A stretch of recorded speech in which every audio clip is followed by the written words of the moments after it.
నమస్తే. నేను Sriram Nidigonda, Telangana journalist association state president.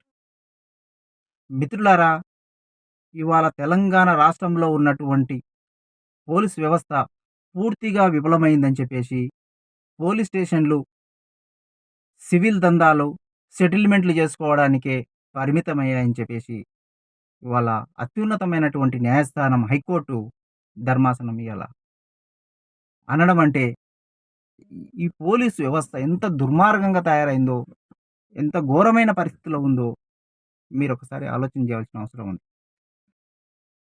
ఒక సాధారణ మానవుడు ఫస్ట్ వాడికి అన్యాయం జరిగిందంటే, వాడి చూపు పోలీస్ స్టేషన్ వైపు పోతది. అంటే ప్రతి మనిషి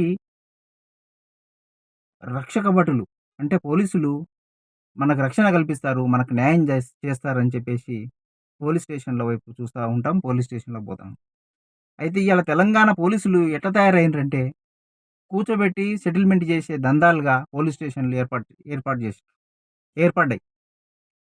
ఇది ఒక హైకోర్టు అత్యున్నతమైనటువంటి న్యాయస్థానం అన్నదంటే, ఎంత దుర్మార్గమైన పరిస్థితుల్లో పోలీస్ డిపార్ట్‌మెంట్ ఉందో ఒకసారి ఆలోచించాలి. అంటే ఈ ప్రభుత్వము, ఈ చేతగాని ప్రభుత్వము తక్కువకు ఈ రేవంత్ రెడ్డి హోమ్ మినిస్టర్ గూడా ఆయన దగ్గరనే పెట్టుకున్నాడు. ఏదో సామెత అన్నట్టు ఆ! నీకది చేత గాదు, మళ్ళా ఇదొకటి డోలు అన్నట్టు. మెడకు డోలు అదేదో సామెత అన్నట్టు. నీవు ముఖ్యమంత్రిగున్నావు. మళ్ళా నీకెందుకే ఈ సీఎం పదవి ఉండంగా, మళ్ళా హోం మంత్రి గూడా నీకెందుకు? ఎవరికైనా అర్హులకు చూసి కొంచెం హానెస్ట్‌గా ఉండే వాళ్ళకి ఇయ్యరాదా? ఇయ్యకుండా నీ దగ్గర పెట్టుకొని, ఇవాళ పోలీస్ స్టేషన్‌కి పోతే న్యాయం జరుగుతదని ఏ కోశాన, ఏ ఒక్కరు ఇయాల తెలంగాణ ప్రజలతోటి ఒక సర్వే చేయించు.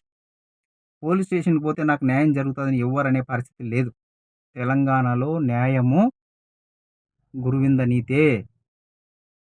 తెలంగాణలో పోలీసు వ్యవస్థ ఎంత ఘోరంగా ఉంది, ఎటువంటి పరిస్థితుల్లో ఉంది, ఏ విధంగా సెటిల్మెంట్‌లు చేస్తుంది అనేది ఒక హైకోర్టు న్యాయస్థానం చెప్పింది. ఇప్పటికైనా నువ్వు వెంటనే హోమ్ మినిస్టర్‌కి రాజీనామా చేసి, ఒక మంచి మంత్రికి, ఒక కొంచెం హానెస్ట్‌గా ఉండేవాడికి ఆ హోం మంత్రి ఇవ్వాలని చెప్పేసి తెలంగాణ జర్నలిస్ట్ అసోసియేషన్ తరఫున నేను నేను డిమాండ్ చేస్తా ఉన్నాను.